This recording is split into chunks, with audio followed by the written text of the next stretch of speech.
Riley Johnson, right away, leads things off here with an RBI, or with not an RBI single, with a leadoff single here to get the big train going here in their half of the third inning. And in our half of the third inning, we got a very special guest up in the broadcast booth with us, joined by the man they call Jesus, Jack Cohn, up here in the broadcast booth with me. Jack, thank you so much for joining us today. Of course. Happy to do so. All right, so we'll get things started right away. So obviously you both pitch and hit. What's the process of preparing for when you're going to pitch versus when you're going to hit on a given day? So on a day where I know I'm going to be in the lineup hitting, just a typical day for hitter, I'll do BP, warm up, stretch, everything. In days where I pitch, I'll hit sometimes it's like a nice little warm up, loosen up the body. But other than that, I just hit and then relax for the next hour or so until I have to throw for my pregame warm up. Right. All right. Yeah, definitely a pretty easy way to, I guess, discern the approaches here. But how about coming out of the bullpen versus starting? What's the difference between that, I guess? Yeah, that was a change I had to learn. When you're starting, you get almost 40 minutes. Some guys take pretty long. But yeah, as a reliever, you do your workout before the game, probably about 30 minutes before the game, just like getting your arm loose. So as a starter, it's very nice. You get all that time to stretch. But yeah, reliever, not too much different for my routine to starter, just the timing of when I do it. Right, yeah. So here's an 0-1 from Aldridge. He texts again on the runner first base. Very close play. So one thing we've noticed, obviously, we asked you early on when you first got here, was the evolution of your facial hair during your time at William and Mary. Can you go over the story behind that, or the change in that as you moved along it with the tribe? Yeah, definitely. So the hair wasn't a thing. I always had short, cut hair. And then when quarantine happened, Foster laces one to left field. Going to fall in front of the left fielder Costigan for a base hit. Back-to-back singles lead off this inning, and you can resume your thought there. With quarantine, with barbershops being closed, I was just letting it grow, and then they started opening up, and I figured, I'll just see what happens. And so I just let that grow out, and that was fun, and I decided to keep it. And the facial hair, ever since freshman year, throughout high school, I would always clean it up, shave it. But then in college, I started just to not really care much, and just let it go, try to do some funny stuff with it. But then after sophomore year, I would just let it grow out and see how long I can get it. Awesome. I can't grow a beard, so that's pretty awesome. See, so guy up the plate right now is one of your teammates at William & Mary, Matt Thomas. I mean, how cool has it been to play with him here on the big train? It's been awesome because he's been here obviously since his freshman year. Just hearing all the stories about the fans, the atmosphere, and finally being a part of it with him has been a real treat. Awesome. Yeah, pass ball there gets the runners over to second and third, runners in scoring position. I guess the interesting thing is batting with nobody on as opposed to batting with runners in scoring position. Does your mindset change, or is it just, in your mind there's nobody on, I'm just going to go up and try to get a hit regardless? Yeah, definitely. With no one on, just trying to find any way to get on. And my approach doesn't really change much because I'm not trying to hit the ball out of the park much, but definitely with like second and third here with no one out, Matt just needs to put a ball in play, honestly, and that'll get the job done. So just shorten it up, just hitting the ball in the zone anywhere will get the job done. Yeah, something he's done quite a bit this year as he takes the ball outside. It's 3-0 here. So you did hit a home run earlier this year at Povich Field. I mean, how cool was that to get one out of the way? I guess get your first one of the year. Yeah, just whenever they happen, they're an accident. Just it was a ball inside that just turned on and happened to go out. Yeah. So this season, you've done both, as we mentioned before, both pitching and hitting. As Thomas hits one up the middle, right back to the pitcher. Also looks at the runner's back, and that's probably not what Thomas. One spot, yeah. Yeah, the one spot where he doesn't want that in that situation, so he gets the ground out, one out. But so coming into, what are you, I guess, looking forward to for the remainder of the season as you guys get into the stretch run and playoffs? Right now, we've had a little tough stretch with hitting, and today we look a lot better. Just, I guess, the 2 days off kind of rejuvenated us. Just getting the bats going again and that confidence, just to put runs across, and because our pitchers have been doing great, so just keeping that going and building momentum for the playoffs. Yeah, one guy that's been a catalyst for the offense this season is up right now in Kemper Alderman. We've heard a little bit about how fun it is to watch him, hit nukes, and also in batting practice. I mean, from your standpoint, what's it like watching him in batting practice? Yeah, being out in center when Kemp's hitting, it's you honestly just take your glove off and just kind of watch all the balls go over. We joke like of how many balls he's probably lost this team. But yeah, it's definitely fun to watch, and especially since he carries it over the game too. Yeah. Really great hitter. Yeah, playing at South County. I mean, pretty cool going back home. I guess playing there. What was your experience like in high school playing there?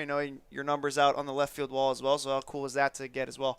Very cool. So I played freshman year with the Braves, and I played there. And after that season, I thought that was my last at South County, but ended up happening again this year, and it's just been fun. Being at the high school field, like talking to teammates about school and playing there and everything. It's definitely fun. Yeah, definitely, and it's a nice field too to go down there and see. Definitely a bit of a hike, but fun to go down there and see as we'll head back there soon. So coming up, not in the lineup tonight. Do you know where you're going to be tomorrow, though? I will be in the lineup tomorrow, and I think me and Austin, both South County natives, will play there for our last time there. Yeah, that was cool to see Austin go yard there as well. Yeah. A couple games ago. So this season, outside of South County and Povich, what's been your favorite place to travel to as we've moved along here? I really like the Grays field. Yeah. It's just a real nice field to play at. They always have a nice. We always joke about they have nice sunsets out there. But yeah, just the turf, really cool, and the whole facility is very nice. Yeah, 1 and 2 fouled off here, so the turf is pretty interesting. I know the hops are a bit different. I know you're in the outfield, so it won't affect too much. But when you're playing stuff on a hop there, as opposed to here where it's a normal grass field, is it a bit different, or is it sort of something that you have to maybe move back on a little bit because of the bounciness of the turf? Yeah, it can be hard at first. Like a line drive, you're not sure whether to play back on it, or like if you go and try to catch it, you really got to make sure you can block it up. It just comes from experience, like playing at turf fields in college and throughout travel ball, and it's definitely a little different for sure. All right, so we'll move into a bit of some pitcher questions here. So we've asked every pitcher this, obviously. What's better, getting a strikeout swinging or a strikeout looking? Strikeout swinging. Strikeout swinging. Yeah. Bounce to short. Buford will throw on the runner at first, and there's 2 down. Runner comes in to score, so it's 3-1 Big Train. Any reason why you think swinging is better than looking? As a hitter, I know like if I was swinging at a pitch, I know like I liked it. And if you know that they couldn't even make contact with it, it makes you feel pretty good about yourself. That's my answer for that. All right, yeah, it's one we've gotten from a couple other guys as well. And then in the bullpen, on the mound, who do you think's got the best stuff, or who do you think's got the nastiest pitch to work with this year? Being in center, watching Matt Bedford throw is pretty special. He's got a lot of movement on his ball, and then also Everett, who just recently started throwing for us. Really fun to watch him throw. Also Cooper, he's got really good stuff. Really, you could just pick any of them. It's all fun to watch. There's a good pitch there from Tucker Alch that gets in there for a strike. It's quickly 0-2 here. So, this season, how nice has it been playing, I guess, in front of fans and playing with all the fans here in the ballpark, because it's something that we love to hear the roar of the fans as they go along. Yeah, it's been great. Like playing in college, and it's mostly parents and close friends. Like everyone's just cheering for their own team, but here, like you really get to feel that they love baseball, and it's fun to play in an atmosphere like that, just to like all the kids happy and all the people come out to watch you because they love you. It's fun. Yeah, it is. It's definitely a fan base that loves their baseball here. It's 1-2 from Tucker Alch to Brady Gump, who's batting 5th, and he swings and misses strike 3. Tagged out. The side is retired. If you want to stay up here for another half inning, we'd love to have you. But if you have to get going. Oh, no, I'm good. Yeah. All right, cool. So we'll have Jack Cohn here again for another half inning when we come back on Big Train TV.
Jake Eddington back to the mound for his fourth inning of work. He'll do battle with Peter Costigan to lead things off. Once again, Jack Cohn and Tyler Gallo here with you in the booth. And get us some questions real quick. So what's it like playing under Coach Sal? Because we know we've heard from other guys. We want to know what your standpoint is. Yeah, I got to know Sal 2 summers ago playing for the Braves, and then last summer in the Nova League. It's been really fun. Just real loose personality, lets his guys play. Always has a good time, but also knows what he's talking about and knows how to get business done. So really fun. Yes, Costigan fouls one off and into the screen. It's 1-2 here. So I mentioned this as at the start, but people call you Jesus on the team. I mean, who coined that? Who was the first person to coin that? And I mean, how do you feel having a nickname like that? First person, I think it was at home. One of my friend's moms. Driven into right center field. Going to be a tough play for Johnson. Falls in front of him for a base hit. Costigan is aboard with a single.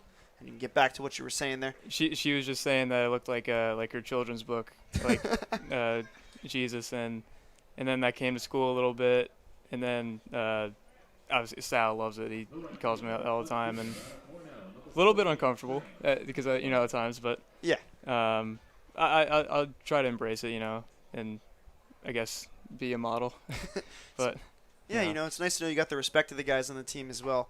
Get a nickname like that as a leadoff single for Costigan. Brings up Sam Kaplan, the right fielder. Laces that one into right field for a base hit, and it's back-to-back singles to lead things off. That's one thing I want to ask. When you get 2 hits against you, like right away, I mean, how do you adjust on the mound to that when you have traffic on the base pass as opposed to pitching with the bases empty? Yeah, that's tough. I mean, he's been shoving all game, and there's just 2 back-to-back singles like that. It can be tough, but just knowing that he's got the stuff to –